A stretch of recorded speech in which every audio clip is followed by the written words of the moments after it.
Ya, assalamualaikum warahmatullahi wabarakatuh. Saya Angga Giferi dari S4204 dengan NIM 120218423.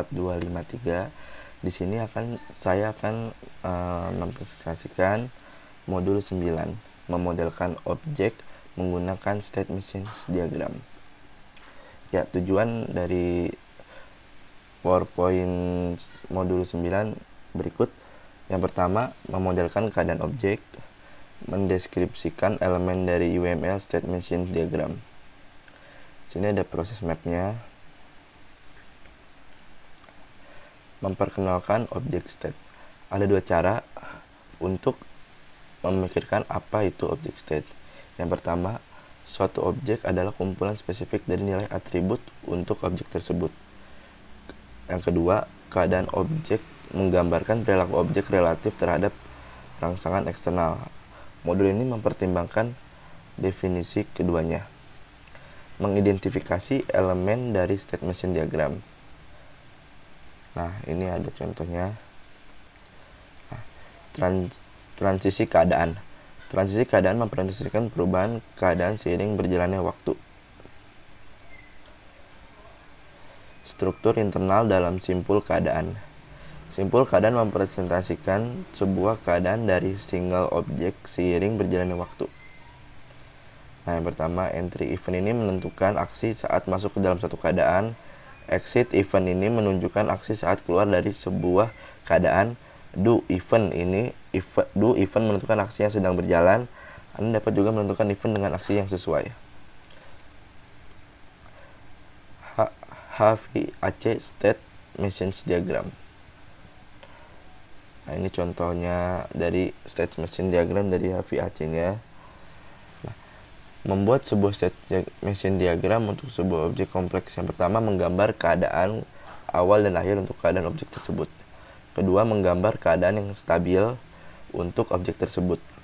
Ketiga, menentukan pemesanan parsial dari keadaan stabil di atas masa hidup objek.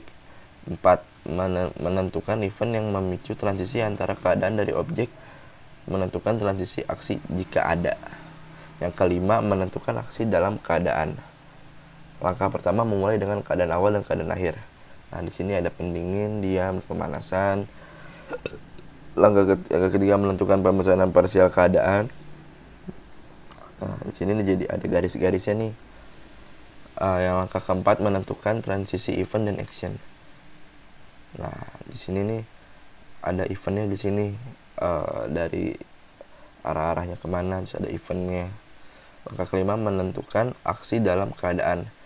Nah, kalau misalnya kayak di sini ada cooling, nah di situ aksi di dalam keadaan cooling itu apa, di dalam heating itu apa.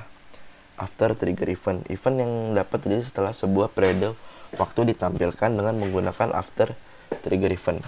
Untuk melepaskan transisi setelah 10 menit, tentukan event dalam transisi sebagai after. Event ini sering digunakan untuk timeouts. Self transition adalah transisi keadaan dengan keadaan yang sama untuk sumber dan tujuan transisi. Persimpangan jalan. Dalam UML, sebuah persimpangan jalan dapat digunakan untuk menyederhanakan diagram dengan memecah transisi menjadi beberapa fragmen, dengan demikian mengurangi duplikasi dari trigger event, guards, dan aksi. Berikut adalah contoh menampilkan perintah transisi keadaan, perintah event, evaluasi penjaga, dan aksi. Contoh junction. Nah, di sini contoh junction contoh stack tanpa junction yang di sebelah kiri. Nah, yang di sebelah kanan contoh equivalent stack dengan junction. Choice.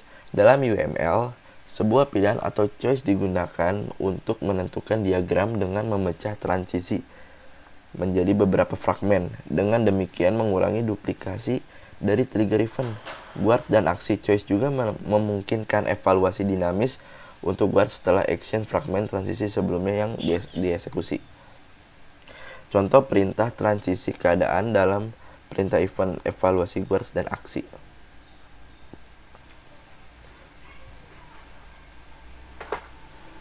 Contoh choice. Contoh stack dengan junction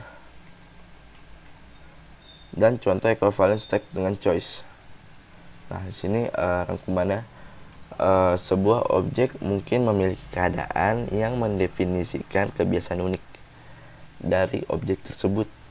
Yang kedua, state machine diagram menyediakan mekanisme untuk memodelkan keadaan dan transisi sebuah objek. Mungkin itu saja yang bisa saya sampaikan.